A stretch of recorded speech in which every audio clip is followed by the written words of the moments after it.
Good, happy Tuesday morning. It is Tuesday, September 6th, 2022. I'm Riley King, and welcome to this Tuesday morning edition of your morning news update right here on the Riley King Radio Network. Let's get started right now. First up, Rollinsford PD. 4 people dead after 2-car crash on Portland Avenue. Let's take a listen to that video from WMUR News 9.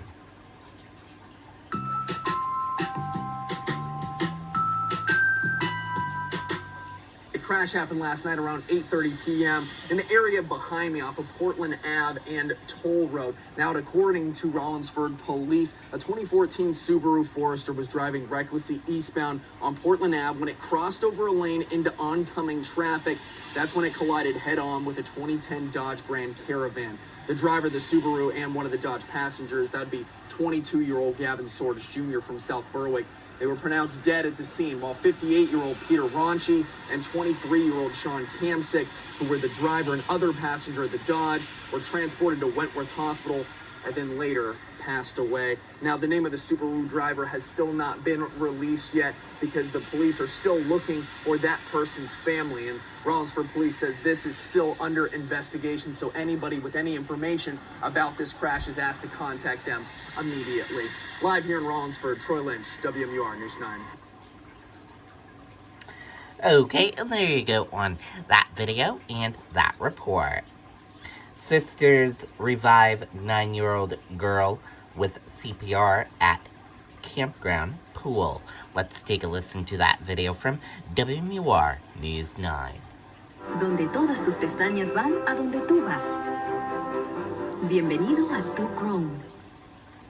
I'm just so proud of this random little boy. Just after 10 o'clock Saturday morning at the Adventure Bound campground in Newhampton, crisis struck. It was another child who noticed first. He definitely saved her life because if he didn't get there in time and didn't alert everybody, no way.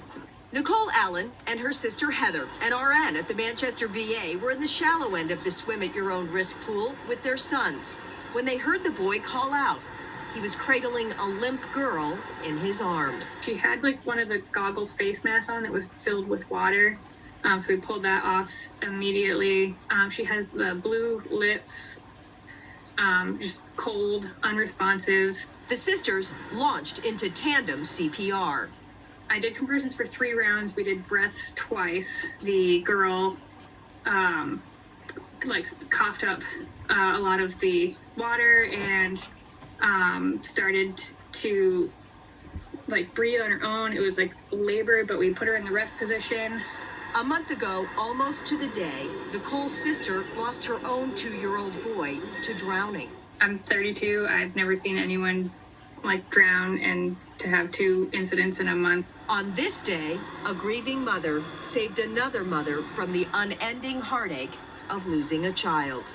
I don't know how my sister did it. That 9-year-old foster child was taken via ambulance to the hospital for evaluation, but Nicole says the foster mother told her she was alert and breathing before they even arrived to Spear Memorial. We reached out again to management at Adventure Bound Campground in Newhampton, which has franchises all over the country. We did not get a response. Live in studio this noon, Amy Cavino, WMUR News 9. Okay, and there you go on that video and that report.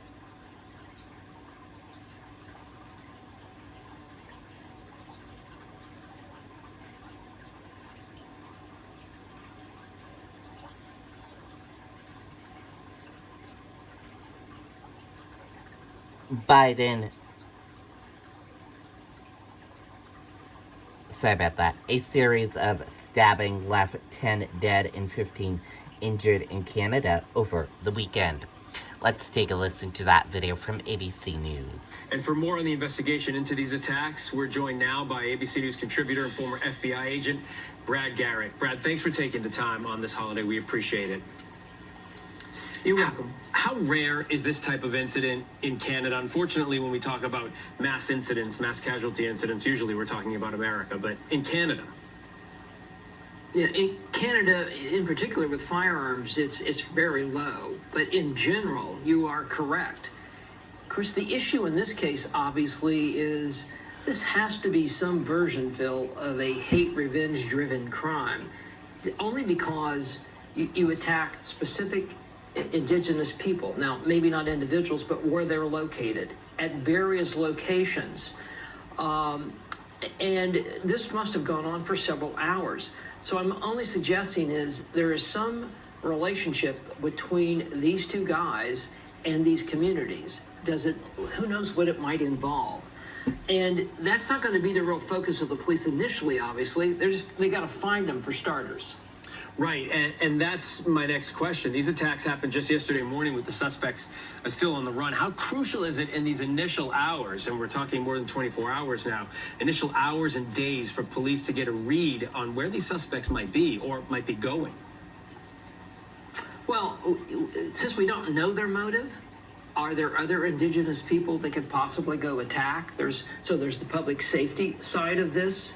They can also destroy evidence. Have they gotten rid of the Nissan Rogue? Have they gotten rid of the knives that they used to stab multiple people? So yes, from a public safety standpoint, from an evidence standpoint, you really want to get these guys in custody. Now, what's interesting is that the police in this town, I think it's called Regina, which is like 200 miles or so south of where this occurred, they seem to be somewhat comfortable because they keep saying we think they're here. Now, this is a town of about 226,000 people. So that's a fair number. If you don't know the hideouts or locations of where these two might be, it may take a while. But to your point, you definitely need these two in custody as quickly as possible. There were multiple crime scenes here, Brad. I'm curious, when you have multiple crime scenes like this, how does that change the investigation, or how does it complicate it, if it does? Well, first of all, each crime scene may potentially give you a piece of information. Other witnesses. Did they drop items at one location that they had used at another? What are on the knives? Possibly DNA of the bad guys. Clearly maybe blood or genetic material of the victims. And so if you take the crime scenes collectively, you're going to have their version of mobile crime or evidence response teams deal with each one of those. I'm sure RCMP is in the middle of this, and if nothing else, from a helping standpoint. So the key is obviously a core set of detectives trying to put together where these guys are. And so you've got multiple legs of an investigation going on at the same time, but not slowing down the team that's actually trying to find these guys. But my sense would be this is another one of those crimes. It looks like it's minimal planning. I mean, how much planning do you have to do to go into a rural indigenous area and harm people and then leave? So that tells me these guys, probably are findable. What are their limitations? In other words, do they have money to flee a long distance? Could they have gotten on a plane, so forth and so on? Maybe, maybe not. If the police believe they're in one city, my guess is they're of limited means and probably catchable in the very near future. No, it's an active and urgent search, Brad. We appreciate you taking the time on this holiday to walk us through that. You're welcome. Hi. Okay, and there you go on this edition of your morning news update right here on the Riley King Radio Network. Thank you for tuning in and listening. Have a great day, everyone, and goodbye.